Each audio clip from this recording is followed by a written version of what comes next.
Halo guys, Assalamualaikum warahmatullahi wabarakatuh. Apa kabar kalian semua? Aku harap kalian semua dalam keadaan baik-baik saja dan sehat selalu tentunya ya guys. Oh ya guys, ketemu lagi nih dengan channel YouTube aku Nova Erdem Aiden yang selalu membahas tentang lika-liku hidup di Turki, tentang mixed marriage di Turki, dan juga tentang tradisi Turki atau tentang situasi dan keadaan di Turki sampai saat ini ya guys. Oke guys, buat kalian yang baru bergabung, selamat bergabung. Dan kalau kalian suka channel YouTube aku, video-video di vlog aku, kalian boleh share, like, dan kalau kalian mau komen sesuatu, kalian boleh tulis di kolom komentar guys. Oke guys, untuk hari ini tuh aku mau bahas tentang sesuatu yang menurut aku gimana ya, perubahan yang selalu berubah-ubah gitu loh, prosedurnya selalu berubah-ubah. Nah di sini aku mau menjelaskan tentang banyaknya pertanyaan yang ada di kolom komentar, begitu juga yang ada di DM Messenger, baik Messenger FB dan juga Instagram, DM Instagram, sorry guys. Nah itu tentang visa 3 bulan. Itu dari sekian banyak pertanyaan tuh pasti ada yang nanyakan, Kak wajib nggak sih visa 3 bulan itu? Karena di videoku sebelumnya, di vlog-vlogku sebelumnya itu aku sudah menjelaskan bahwasannya tidak ada yang namanya visa untuk nikah ya guys.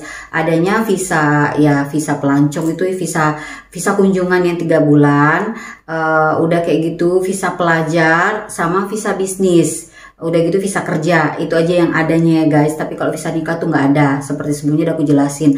Tapi untuk sekarang ini ketentuan dari KBRI kita ya guys, mengharuskan untuk yang mau menikah di Turki, mengharuskan untuk punya visa 3 bulan saat kalian mau datang menikah di Turki.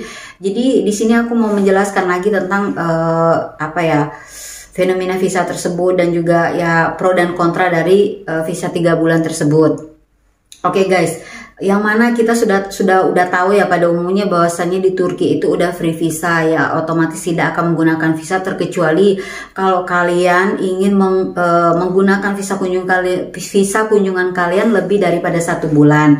Ya itu kalian wajib mengurus visa yang mana minimalnya visa itu adalah 3 bulan. Udah gitu guys. Sekarang itu terlalu banyak sih yang pertanyaan yang masalah mau nikah kok harus urus visa kak, kenapa diharuskan urus visa gitu, bukannya ada free visa atau bagaimana, dan kalau nggak bisa nggak urus visa 3 bulan nggak bisa buat ikamet. Nah di sini aku mau menjelaskan lagi pro dan kontranya, udah gitu ya, sisi negatif dan positifnya gitu ya guys. Tapi itu semua kembali dari diri kalian sendiri. Kalau aku sih menyarankan ya memang ya wajib. Makanya di sini aku mau menjelaskan buat kalian.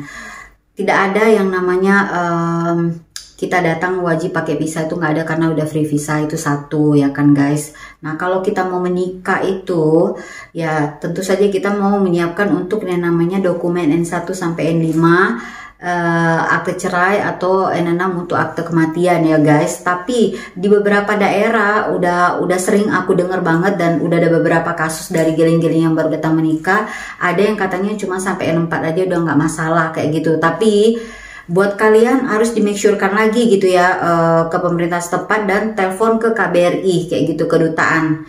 Ya itu kalau misalkan kalian masih di Indonesia, teleponlah ke kedutaan yang ada di Jakarta kayak gitu ya guys, untuk lebih tahu lagi bisa nggak untuk kayak gini aja gitu loh. Atau kalian hubungi calon suami kalian yang di Turki, jelaskan ke dia, oh bahwasannya N1 nya nggak sampai N5 lagi, sekarang daerahku cuman sampai N4 aja udah cukup. Coba kamu tolong tanyakan ke embasiku yang ada di Turki, apakah itu bisa atau tidak. Nah kalian harus make sure kan lagi, jadi jangan sampai kalian udah oke-oke aja, ternyata sampai di sini itu nggak bisa dipakai. Oke. Udah kayak gitu. Yang kedua tuh SKCK. Nah SKCK itu memang wajib banget ya guys kita bawa, itu sebagai persyaratan untuk pernikahan di Turki ya guys. Nah ini yang terakhir yang udah sering banget jadi pertanyaan gitu guys ya, bahkan banyak banget sponsor-sponsor yang ilegal yang ya maaf kata ya guys ya, memanfaatkan ini untuk mencari cuan ya guys, ngurusin visa yang 3 bulan itu. Oke, aku jelasin di sini. Sebenarnya sih ya, nggak pakai visa 3 bulan itu pun nggak masalah guys. Kalian boleh datang untuk nikah, yang penting ya dokumen yang inti tadi itu harus dilengkapi. Seperti itu ya. Udah kayak gitu, kenapa KBRI itu menyarankan untuk pakai visa 3 bulan? Nah, di sini aku ikut support ya. Karena apa, guys? Kalau kalian misalkan datang gitu ya, itu kan visa kunjungan cuma sampai 30 hari. Nah, yang ditakutkan oleh kedutaan bahwasannya jika pengurusan pernikahan kalian itu lelet jalannya atau agak sedikit lambat karena mungkin entah ada kendala apa gitu ya kan, kita kan nggak tahu ya guys ya, ada yang cepet ngurusnya, ada yang lambat ngurusnya, entah itu karena tempat tinggalnya jauh, otomatis kan harus bikin rendezvous dulu dengan kedutaan untuk mengambil surat dari kedutaan, surat izin untuk kita menikah ya guys ya. Kadang-kadang terkendalanya kan juga dari situ ya, makanya KBRI itu menyarankan bagi kalian yang mau menikah itu wajib pakai visa 3 bulan datang ke Turki, karena ya bukan apa-apa juga, itu demi keselamatan kalian atau demi ketenangan kalian juga. Kalau seandainya lelet pengurusan nikah kalian dan kalian hanya menggunakan visa kunjungan yang free visa itu ya, bukan visa yang free visa itu 30 hari dan sementara itu udah habis, terus apakah kalian akan balik ke Indonesia lagi? Udah gitu baru kalian datang ke Turki lagi, itu kan ya buat aku sih itu buang-buang waktu dan juga buang-buang biaya. Tapi kalau memang calon kalian sanggup ya why not gitu ya kan. Ya itu ya it depends on you gitu loh. Tergantung dari keuangan calon kalian gitu aja. Tapi ya kalau memang kalian pikir mungkin dengan yang free visa itu, yang kunjungan 30 hari itu cukup bagi kalian, ya udah kalian boleh aja datang ke Turki untuk mengurus pernikahan tanpa ada pengurusan visa yang 3 bulan itu. Jadi ini tuh kalau aku bilang sih ya antara wajib dengan gak wajibnya, tapi ya untuk jaga-jaga ada bagusnya aku menyarankannya wajibnya sih pakai yang 3 bulan. Apalagi bagi kalian yang masih belum tahu Turki dan belum terlalu mengenal tentang calon suami kalian, takutnya ya kan dia something gitu loh. Kita yang nggak minta gitu kan, cuman ya kita wajib sebagai perempuan karena kita yang datang ke Turki untuk jaga-jaga jangan sampai ya mana tahu gitu ya kan guys, ya ada something happen or something bad gitu loh di saat kita pengurusan pernikahan atau mungkin dengan calon suaminya kalian gitu ya kan. Ya itu bagus untuk diri kalian juga. Tapi kalau memang kalian nggak mau ngurus visa 3 bulan juga nggak apa-apa, kalian tetap bisa datang dan mengurus pernikahan di Turki. Kalau untuk aku pribadi, aku menyarankan bagusnya urus gitu aja. Tapi kembali lagi pilihan itu ada di kalian. Nah, adapun persyaratan dari pengurusan visa 3 bulan ini tuh visa 3 bulan ini nggak ada namanya ya. Jadi sering banget ya nanya, Kak, visa 3 bulan tuh visa apa ya namanya? Nah, di sini aku jelasin lagi. Kalian nggak perlu menyebutkan apapun, cuman kalian bilang aja, saya mau mengurus pernikahan ke Turki dan saya mau urus visa untuk 3 bulan kayak gitu. Nah, visa 3 bulan ini dokumen persyaratannya itu ialah foto paspor kalian, udah kayak gitu, tiket, bukti tiket kalian, habis itu bukti surat undangan dari calon suami kalian. Nah, apa itu surat undangan? Undangan nikah kah? Surat undangan itu atau bisa dikatakan surat undangan sponsor ya kalau bahasa umumnya gitu loh. Adapun isi dari surat undangan sponsor itu ialah salah satu contohnya, saya yang bernama, misalkan saya bernama Nova, alamatnya di sini, udah kayak gitu, nomor ikametku sekian-sekian, nomor teleponku sekian-sekian, bahwa benar saya mengundang saudari, misalkan saudari Eka, saudari Putri dengan nomor KTP sekian-sekian, nomor paspor sekian-sekian, alamat di sini, nomor HP sekian-sekian untuk melangsungkan pernikahan kami di Turki. Nah, seperti itu guys, bunyi dari isi surat undangan. Kalau kalian masih kurang yakin juga, kalian boleh searching di Google, itu pasti udah ada banyak sih contoh-contohnya. Tapi ini surat undangan sponsornya tidak boleh diketik pakai komputer. Ini harus ditulis pakai pena ya, di kayak selembar kertas gini guys. Selembar kertas kayak gini. Terus ditulislah di gitu, saya yang bertanda di bawah ini nama seperti yang aku bilang tadi ya. Udah gitu, tanda tangan di bawah sini nama, bisa tanda tangan. Habis itu pergilah, suruh calon suami kalian pergi ke notaris untuk distempel, cap notaris. Habis itu surat tersebut pergilah ke fotokopi, di scan di tempat fotokopi. Udah gitu hasil scannya itu kirim ke email kalian. Nah nanti udah sampai di email kalian, kalian pergilah ke fotokopi, printlah hasil scan tersebut, yang mana itu memang asli tulisan tangan dan tanda tangan sendiri dari si pemilik surat sponsor tersebut, surat undangan tersebut, atau ya calon suami kalian gitu loh. Udah kayak gitu. Kalau misalkan ya demi jaga-jaga gitu, itu aku dulu ngurusnya cuman kayak gitu aja. Tapi kalau mau demi jaga-jaga lagi, memang pas ngurus surat pindah juga di KUA itu juga kan butuh apa ya, foto ikamet suami kalian atau foto paspor suami kalian kayak gitu. Nah itu juga kalau bisa untuk pendukungnya kirimkan sekalian di surat undangan sponsor tersebut guys. Oke. Kenapa aku bikin video ini? Karena kalau aku ngetik gitu nanti ditanya-tanya lagi, aku capek banget ngetik berulang-ulang gitu, even pun copy paste ya kan. Makanya aku bikin sekalian nih, aku jelasin masalah visa yang 3 bulan itu biar kalian gak bingung dan kalian juga bisa choose mana yang terbaik buat kalian. Dan saat buat visa yang 3 bulan itu pun kalian juga gak bingung-bingung nanyain aku. Kadang aku di Instagram itu aku juga lambat balas atau gimana kayak gitu, atau kadang malah bahkan aku lupa gitu saking banyaknya yang DM, banyaknya yang nanya gitu. Jadi ya sometimes aku memang sering lupa, bukan sometimes tapi aku sering lupa guys. Jadi kalau bagi kalian yang aku lambat balas, mohon maaf banget ya guys ya, bukan sengaja tapi memang aku tuh pelupa.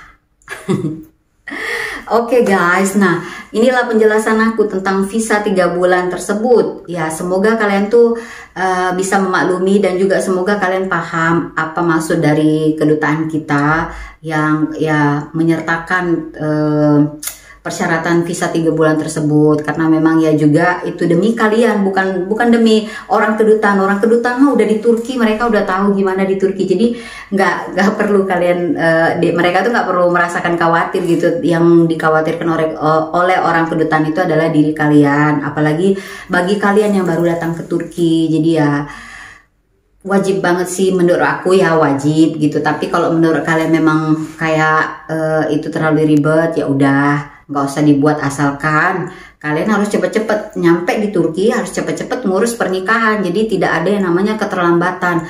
Karena kalau saat kalian terlambat mengurus dokumen pernikahan dan masa stay kalian 3 bulan udah habis, kalian nggak akan bisa nikah di Turki, nggak akan bisa nikah resmi di Turki. Ini udah ada pernah kejadian ya. Dia nih bahkan sempat DM aku gitu loh di salah satu Instagram apa TikTok, aku lupa deh. Terus dia bilang sama aku dia tuh udah stay 3 bulan. Udah gitu aku tanya dong, kamu udah nikah resmi apa belum? Udah kak. Pertama dia bilang udah gitu ya kan. Oke, bagus lah. Udah ada buku nikahnya belum? Loh kok nikah resmi belum ada buku nikahnya? Aku bilang gitu. Ya kak, kata suamiku belum dicetak buku nikahnya, belum bisa diambil. Jadi aku nanya gimana ya, karena aku tuh orangnya kan ya to the point aja gitu, demi dia juga gitu, bukan karena aku mau kepo gitu ya kan. Terus aku bilang dong, kamu itu nikah resmi atau nikah siri? Aku bilang kayak gitu. Nggak tahu aku kak, kata suamiku tuh nikah resmi, kata dia gitu. Ini cerita dia gitu ya.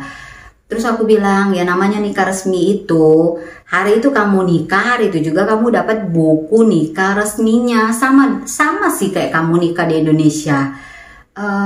Udah gitu dia kayak gimana, aku nggak tahu sih antara dia berbohong atau enggak, aku pun nggak tahu lah ya. Terus dia bilang oh iyalah mungkin lah kak, aku nikah siri.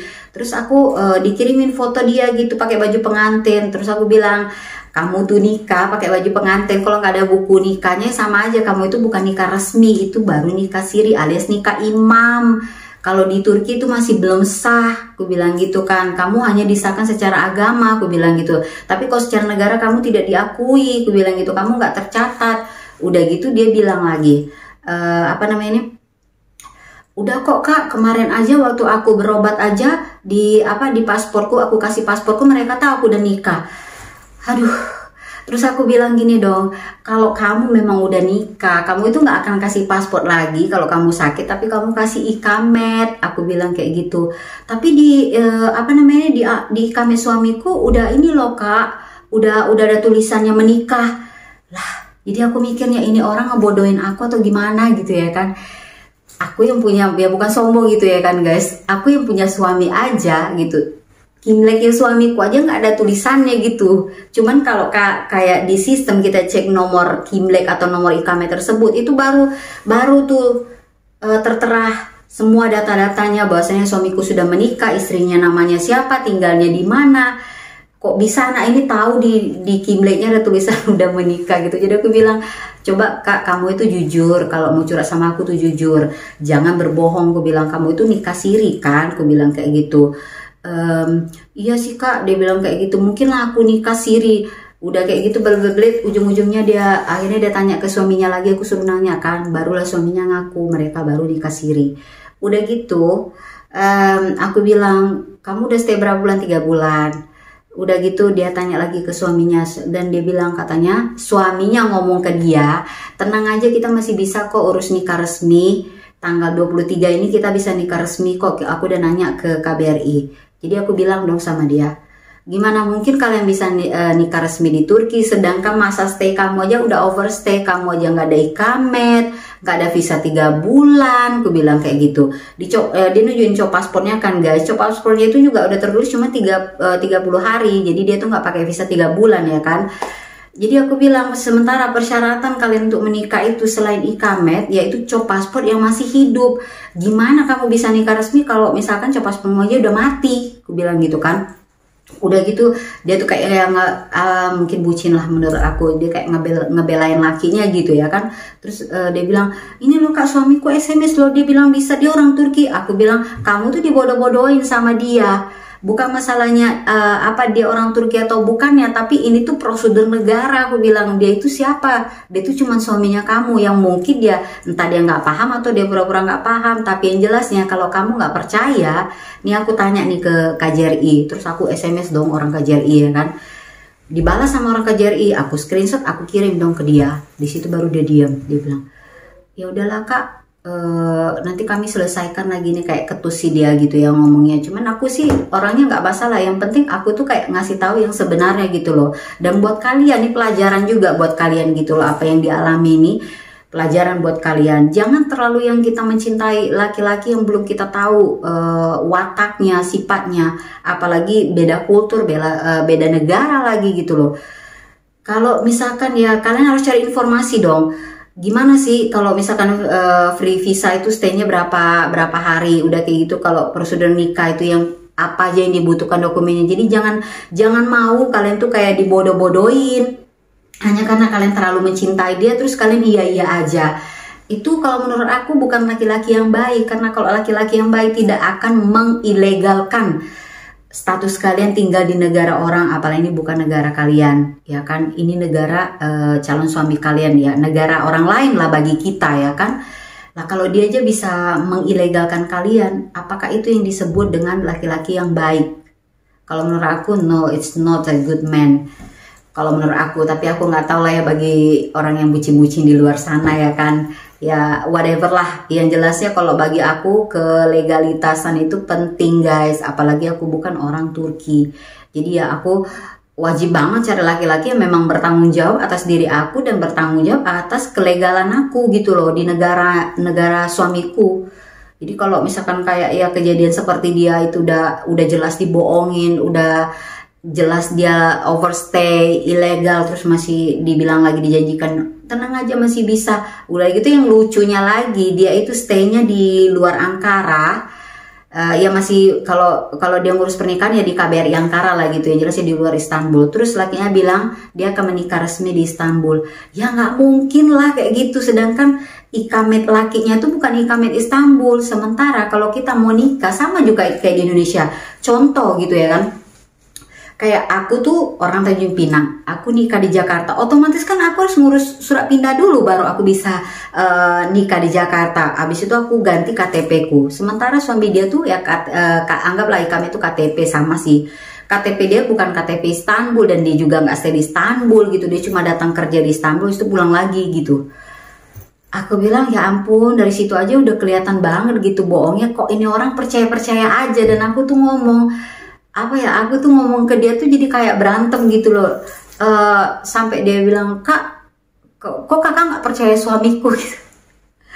Ya Allah ya Tuhan, bukan masalah gimana ya, dia itu apa ya, aduh nggak tahu, kalau aku bilang sih dia udah terlalu cinta banget sama lakinya sampai ngebela banget padahal suaminya itu udah salah gitu loh. Aku udah kasih bukti screenshot dari KJRI pun dia masih kayak gitu ya kan. Ya wes lah, kalau kata orang Jawa podo wae gitu ya kan. Yang penting kita udah ngasih tahu yang benar, dan ini pelajaran buat kalian, jangan sampai seperti dia. Dan juga bagi yang kalian baru mau menikah ke sini, jadi itu pilihan kalian, udah aku jelaskan dari awal. Kalian mau buat terserah, nggak mau buat juga oke, nggak masalah, karena itu juga ya memang nggak terlalu wajib banget untuk visa itu, tapi untuk jaga-jaga ada bagusnya kalian buat. Nah guys, sekian dulu penjelasan dari aku. Semoga penjelasanku tuh bermanfaat buat kalian yang mau menikah di Turki. Dan sekali lagi aku ingatkan buat kalian yang LDR atau yang mau menikah dengan orang Turki, jangan buru-buru menikah dulu, cari tahu sifatnya dulu, keluarganya, apa pekerjaannya, dan ya jangan terlalu bucin dulu guys, supaya kalian tidak menyesal kemudian. Oke, pelajari kulturnya, pelajari tradisinya, supaya kalian saat menikah nggak kaget di sini. Oke guys, terima kasih buat kalian yang selalu menonton video aku, walaupun aku kadang jarang upload video, tapi ya aku upload video hanya untuk kayak yang ya informasi penting atau gimana ya, seperti itulah guys. Dan semoga kalian tuh terhibur dan juga termotivasi dari video-video aku. Mohon maaf kalau mungkin ada kayak kata-kata yang salah atau kalimat yang kurang pas gitu ya, maklum aja lah, karena ini suka-suka gue gitu ngomongnya. Terima kasih so much guys.